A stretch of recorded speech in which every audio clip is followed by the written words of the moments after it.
Bailey. Now, let's get things started.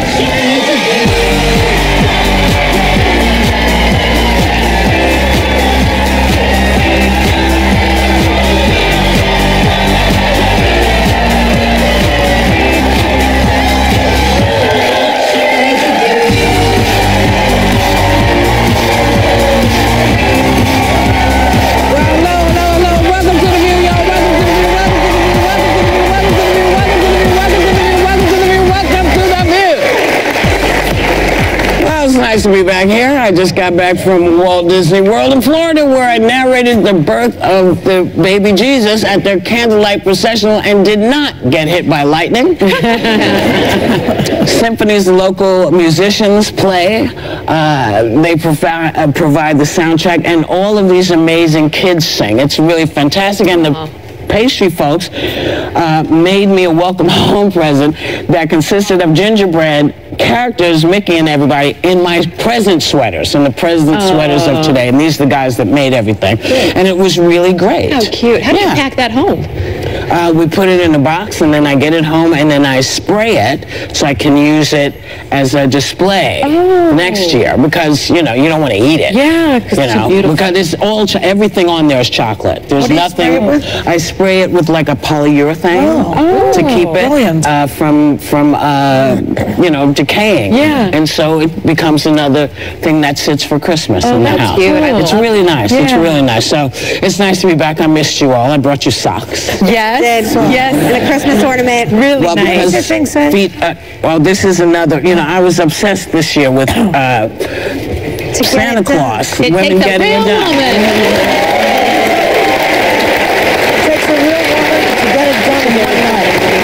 And they're very shocked to discover that, in fact, Santa is a girl. Is a woman. So it's really nice. You can get them at Zappos if anybody's interested. There are some job opportunities right now that no one seems to want to fill. Replacing White House Chief of Staff John Kelly. But reports say that they're scrambling for a replacement that is fake news, because according to Individual One, who tweeted. You got a new name for it now? No more you know who. He's now right. Individual One. And he says, many, over 10, are vying and waiting for the position. Why wouldn't someone want one of these truly great and meaningful jobs in Washington? The question is, do they want the job in Washington with you? Yes. That's the question. I think lots of people would love to have this gig. I think it's that the Individual One, it might be the issue. I don't know. What do you think? Look at what the Daily News has. The Daily News has this thing, help wanted. Spineless, clueless flunky to serve as chief of staff. Responsibility, keep cell phone charged for early morning tweet storm. Required skills, fluent in Russian. Integrity preferred, but not required. That's exactly the problem and why people would want that job, because one day he's the person's perfect for him, and the next day you wake up and he tweets, you're fired, you're spineless, clueless flunky, and the worst chief of staff I've ever had. Yeah. It's a thankless job, and you have to be a yes man or a yes woman when the job is never supposed to have been that. Really, you serve to help the president and to be sort of the go-between between the staff. He tweets, you're fired, you're spineless, clueless flunky, and the worst chief of staff I've ever had. Yeah. It's a thankless job, and you have to be a yes man. So he was hiding behind a tree, remember? Yeah. He was never chief of staff. You know, initially, Individual One didn't want a chief of staff. Right. Remember, they had to sort of say, no, you actually need somebody. Because he's his own chief of staff, really, right? I mean, he doesn't listen to anyone. Right. I know when John Kelly was appointed, I'm thinking, you know, he's this 4-star Marine general. He will be the adult in the room. But it's clear that they clashed, that Trump did not listen to him.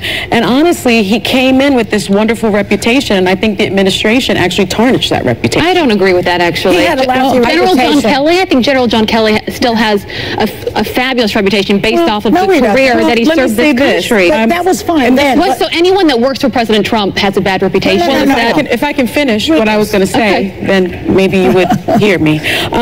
You know, John Kelly, when he disparaged Congresswoman Frederica Wilson, lied about her, and then refused to apologize, I thought that didn't look good on his reputation. He endorsed the controversial and short-lived policy of separating children from their immigrant parents in an effort to deter illegal crossings. Children, he defended a child for our freedom. His son died in combat. He defended wife if you want to abuser talk about Porter. He called Robert E. Lee honorable and said the Civil War was due to a lack of compromise. So when I look at all of the things that he did during the administration, that's what I will remember him for. I'm not saying everyone, but that's what I will remember him for, especially when he disparaged a congresswoman, lied about her, and then refused to apologize.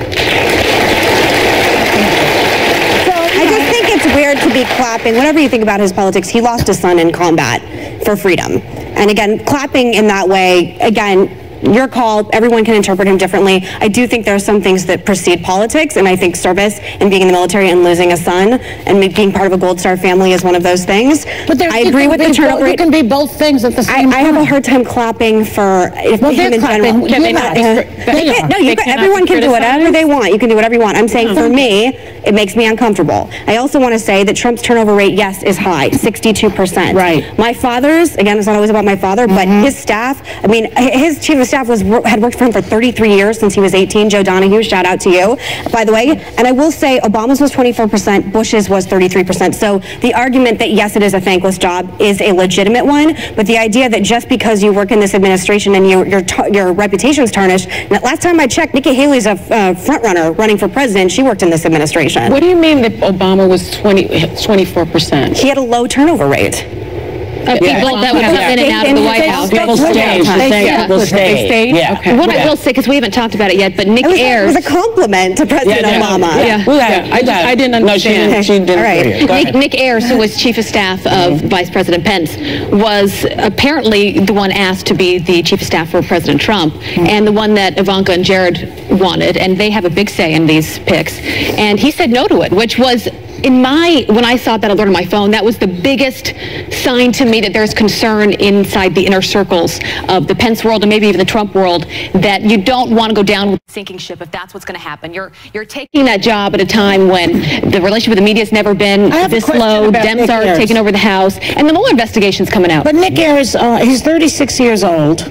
And he's already made $54 million in political consulting. They pay that much? Yeah, that's a good job. Wow. So he doesn't need to take the chief of staff job. Wow. Anyone who runs for office is in bankrupt because that's what they're paying. That sounds, I don't know. Well, But Clinton's made hundreds of millions of dollars. I mean, if you want to talk about people making money off of politics, that's a slippery slope for all parties The Clintons were the president of the United States for 8 years, and his wife was the Secretary of State and ran for president. The Clinton Foundation got Saudi money that is highly nefarious, and it doesn't exist anymore. At this point, I guess only Republicans are allowed to make money in this world. No, not all. We're capitalists. We actually like when people make money, unlike Democrats. No, I will say, That's a good one, since I'm sitting here in a velvet jacket, making a very good living. Thank you very much. Well, I will say that they gave, no, I don't know if anybody believes in democratic socialism. I don't. I do. Oh, well, we have to have a conversation because I think that's ridiculous. Well, but that's me. But it depends on what you mean by it. Let's explain. Well, no, I didn't say it. She said it. Ask her what she means I was by always under the democratic impression socialism. you were a fan of Bernie Sanders' ideology. I believe that the poorest people in the world should be taken care of, that the middle class should have a stake. Republicans don't. Wait a second, can I finish? Go ahead. I use the model of Scandinavia, where people are taken care of. Their colleges are paid for, child care is paid for. When they're out of work or they're down on their luck, the society takes care of them and gives them a leg up. I believe in that. I do. I've experienced it myself. After I was fired from my many jobs, I was privileged to be able to collect unemployment insurance, for instance, which took care of me while I got my foot up. Excuse me. Which I got my foot up and, I started walking again. Yeah. And I think that those kinds of things help people. If that's a democratic socialist, that's what I am. All right. We'll be back.